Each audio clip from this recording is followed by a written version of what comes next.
আমার খুব মনে পড়ে সেই সময়কার কথা।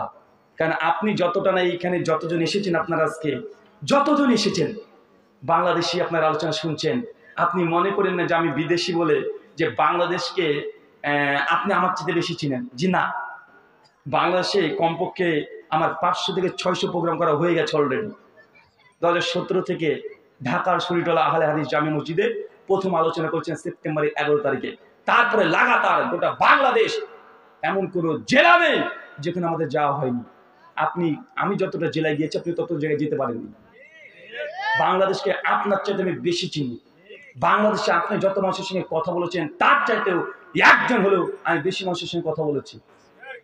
তা আমি মোটেও কম চিনি তা নয়। সেই সময় আমি ওই যে আগস্টের 5 তারিখ মালয়েশিয়াতে ছিলাম, ডক্টর জাকির নায়েক তার সঙ্গে সাক্ষাৎ করেছিলাম। কিছু প্রোগ্রাম ছিল 2 তারিখ আগস্টের, আর 3 তারিখে বাংলাদেশের বিখ্যাত আলোচক শেখ মিজানুর রহমান আজারি হাফিজাহুল্লাহর সঙ্গে মালয়েশিয়ায় জুমা মসজিদে আমাদের আলোচনা হয়েছিল। তো সেই সময় বাংলাদেশের দিকে গোটা বিশ্বের মিডিয়া একদম মানে ঈগল পাখির মতো করে তীক্ষ্ণ দৃষ্টিতে থাকে। কি হয়, কি হয়, কি হবে, এরকম ছিল না একটা? কি হবে মানে কিছু একটা হবে, কিন্তু কি হবে কেউ বলতে পারি না। আর আমি সেই সময় মনে মনে ভাবছি যে বাংলাদেশকে তো আমি চিনি, জানি, এদের সঙ্গে ওঠা বসা, খাওয়া দাওয়া, আচার দেওয়া সব আমার হয়েছে। কিন্তু এইসব যুবক আজকে তারা ঢাকাকে দখল করে ফেলেছে, রংপুরকে দখল করে ফেলেছে। এত হাজার হাজার যুবক কয়েকদিনে দ্রুত গতিতে জমাত হয়ে যাচ্ছে, ঢাকাকে দখল করে নিচ্ছে। কি ব্যাপার?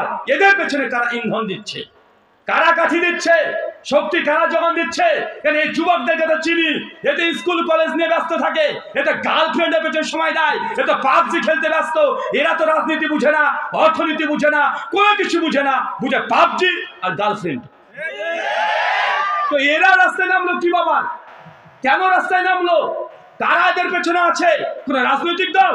তাকে দেখি না, নেই। কোন হুজুর শোনাচ্ছে না, হুজুরা নেই, সবাই নিস্তব্ধ। কিন্তু এরা রাস্তাতে একাই দাপট করে মানে দাপিয়ে বেড়াচ্ছে। সরকারের পতন চাচ্ছে 9 দফা থেকে 1 দফা।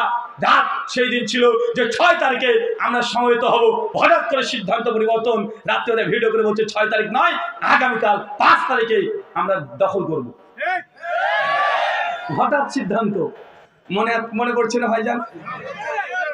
আমি ভাবছি যে কি ব্যাপার, এত দ্রুত গতিতে সিদ্ধান্ত, এত কঠিন ব্যাপার, আর এদের পিছনে কেউ নেই। সে যুবকরা, তরুণরা, স্কুল কলেজ পড়ে এদেরকে ছাপালো কে? মৌমাছির চাকে ঢেল মেরে দিয়েছে। তখন আমি বুঝতে পারছি যে না, আসলে কাজ কোথায় করেছে, এত ক্ষিপ্ত কেন হলো? অনেকগুলো কারণ আছে, তবে একটা উজ্জ্বল কারণ বলি আপনাকে। অনেকগুলো কারণের মধ্যে এটা একটা কারণ। যদি অনেক যুবক তরুণ এখন স্বীকার না করতেও পারেন, তবে আমি তোমাকে চিনি, আমি তোমাকে জানি। তুমি বাড়ি থেকে বের হওয়ার জন্য এক ধাপ তুমি বের হও না। তুমি কেন বের হয়েছো? হ্যাঁ, একটা কারণ বলি। ওনার একটা সিদ্ধান্ত ভুল ছিল, কি জানেন? ওই 7 থেকে 10 দিন ইন্টারনেটকে বন্ধ রেখে দিয়েছিল। বন্ধ রেখেছিল না ভাই? বন্ধ রেখেছিল। 7 থেকে 10 দিন ইন্টারনেট বন্ধ। এই যুবক আজকের প্রজন্ম আর ইন্টারনেট ছাড়া 1 ঘন্টা টিকতে পারে না। 10 দিন যুবকদেরকে মাতাল করে ছেড়ে দিয়েছে। আরে দুনিয়ার খোঁজ দেখে যাচ্ছিল না।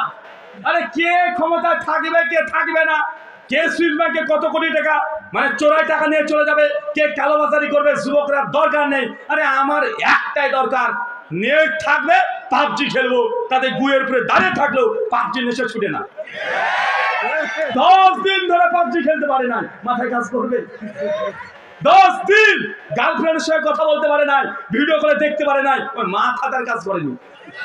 ওর আগে বলে দেখি তো তোর কিছু বলি। আরে আমি টাকা দিয়ে নেট মেরেছি, 10 দিন নেট থাকবে না মানে, ডাটা থাকবে না মানে, চল হয় শহীদ হবো না লোকে তাড়বো। যদি বন্ধ না করতো, এত দ্রুত গতিতে জনসাধারণ ছুটে রাস্তার মধ্যে নামতো না। দেখেন, মাকর আল্লাহু আল্লাহু খায়রুল মাকিরিন, সূরা আল ইমরান আয়াত 54 আল্লাহ বলে দিয়েছে যে তারাও কৌশল করেছিল, আল্লাহ কৌশল করেছিল, তাদের চাইতে আল্লাহর কৌশল অনেক উত্তম কৌশল। তারা চেয়েছিল বন্ধ করে দিয়ে গোটা মানুষকে কি হচ্ছে গুম খুন রাহাজানি কিছু দেখতে দিবে না। কিন্তু এই যে বর্তমান প্রজন্ম 1 সেকেন্ড নেট ছাড়া থাকতে পারে না। দেখছি তো নেটকে বন্ধ করেছি, চল চল ঢাকায় চল, আজ কিছু হবে। এটা কাজ করেনি মনে করছেন? এটা একদম নিম্ন লেভেলের মানুষেরও মানে রাগে গর্জে উঠেছে। দীর্ঘ 16 বছর কি হয়েছে এটা আপনাদের পার্সোনাল ব্যাপার। বাংলাদেশি আমি যেহেতু মেহমান, আমি ওই ব্যাপারে আমি কথা বা টিপ্পণী দিতে চাই না। 10 দিন মানুষকে যেভাবে অন্ধ করে দিয়েছে, বিদেশি প্রবাসীরা নিজের পরিবারের সঙ্গে যোগাযোগ করতে পারছে না, যারা অনলাইনে বিজনেস করে তার মাল ডেলিভারি দিতে পারছে না, একদম গোটা দেশকে একদম অন্ধকার জাহান্নাম করে দিয়েছে। এই 10 দিনের যার রাগ এই স্রোতে ভেসে চলে গেছে উল্টো দিকে। বুঝছেন না ভাইজান? আমরা একটু উদার মনস্ক নিয়ে নিয়েছি, ওটা বলে লাভ নেই। আমরা একটু উদার, তার জন্য আমরা নিয়ে নিয়েছি। বাতিলগুলোই আমরা নিই। তাসলিমা নাসরিনকে আমরা নিয়েছি না ভাইজান? ওই যে সেই সময় তেড়েছিলেন, যেগুলো আছে ওইগুলোকে আমরা নিই। আমরা উদার, যতই আপনারা আমাদেরকে গালি দেন। আমাদের মতো উদার আপনারা তো হতে পারেন। পচা জিনিস আমরা নিই, পচা জিনিস বিক্রি করলেও আমরা ফ্রিতেই নিই, টাকা পয়সা লাগে না আমাদের কাছে। আল্লাহ সুবহানাহু ওয়া তাআলা তৌফিক দান করো, সকলে বলি আমিন।